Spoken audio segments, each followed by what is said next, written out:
What's up, everybody? This is Anthony from Texas Blues Alley. It's Free Lesson Friday, and today we're going to look at the topic of bending, specifically at how you can release a bend without having the note ring out. This topic comes from one of my members who is working on my Texas Blues Speed Workshop series of courses. I'm going to talk more about that at the end, but we're going to get right to what this member asked me about, and that is how, when doing this simple... It's a kind of a lead into a lot of other things. The problem they were having is having this G string problem releasing it, because you know that bend is not supposed to come back down. So we're going to talk about how to get through that bend, but then more generally on the topic of any bend that you do, how to kill it at the top of the peak without hearing it come back down. Okay? We want to work on killing that bend right at the peak so that we don't hear that descending sound. So let's go back to what this member was asking about. So in that series of courses, I slowly work people up towards... Well, that's one of the early licks that we try and master, and it starts... I'm in the 5th fret here, and I'm in standard tuning, so I'm in the key of A.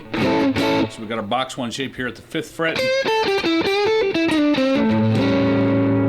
And we're going to be bending on the G string, following through on the B string and the E string at the 5th fret. So bending at the 7th of G. And this is the lead-in to... which is kind of the heart of a lot of things that a lot of different blues players have played. But the key, when you do this bend here, is to follow through with a single picking stroke like this. And that requires you to allow this G string, after it's bent, to kind of slip out under your fingertips. So how do we do that without hearing that, which is what it would sound like if it rings out?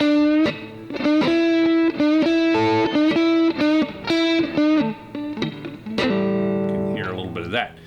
There's a couple of things going on. Number one, you have to have your index finger positioned as you're barring the B and the E string here far enough forward that when the G string escapes from under your middle finger there, it snaps against the side of your fingertip. I'm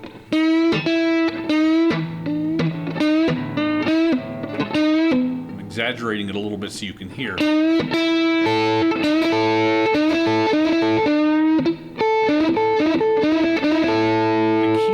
As you push up with your middle finger to bend this note, you want to gradually change your force from being kind of into the fretboard and up to being out. So and then your fingers just slip off like that. And it's pretty easy to tell if you're doing it right, because you won't hear that note going back down, and you also won't hear the G string ringing out. So just for some of you, it's going to be as simple as just moving that fingertip up a little bit more.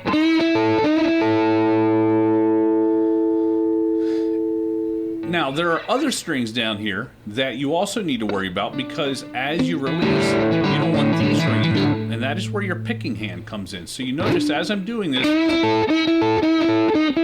I'm resting the side of my picking hand on the lower strings here. I'm kind of...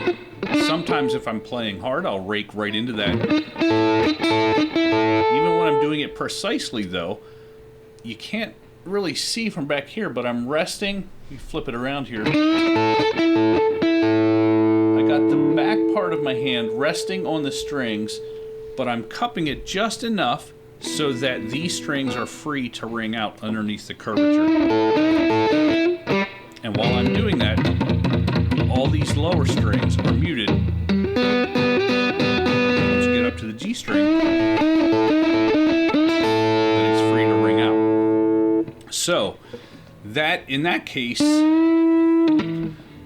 catching it with the side of your fingertip, allowing your fingers to come up and off the fretboard and having your picking hand resting on the strings there to catch anything that might be ringing out down here.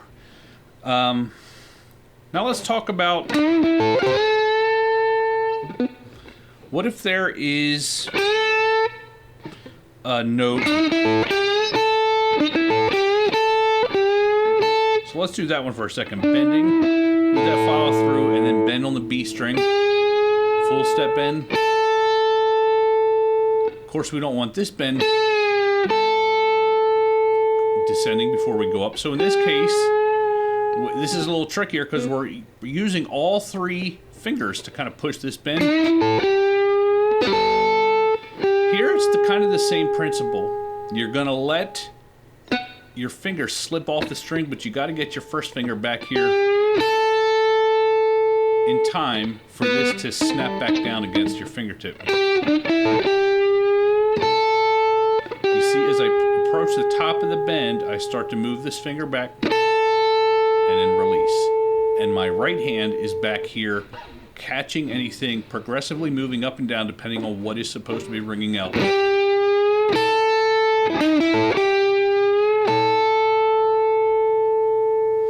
Now, a tricky situation is when you're doing Albert King style bends in box 2.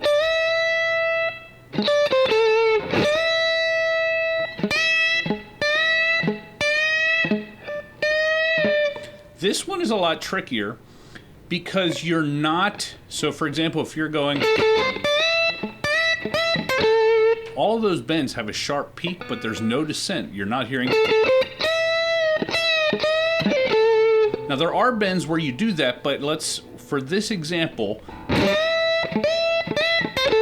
we're looking at the bends that have a sharp peak with no descent. So here, instead of letting the string kind of slip out, we are just simply kind of bailing out, but we're keeping our finger on the string.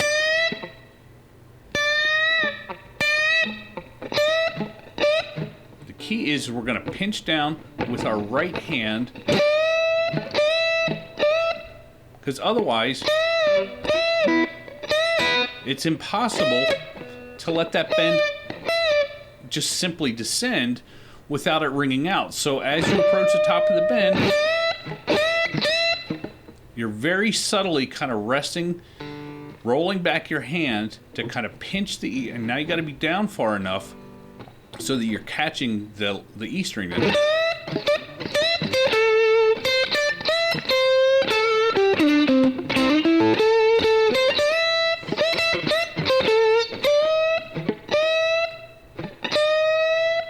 See, even if I don't release with the left hand here, I'm still catching. You can just see the very subtle movement with the right hand there.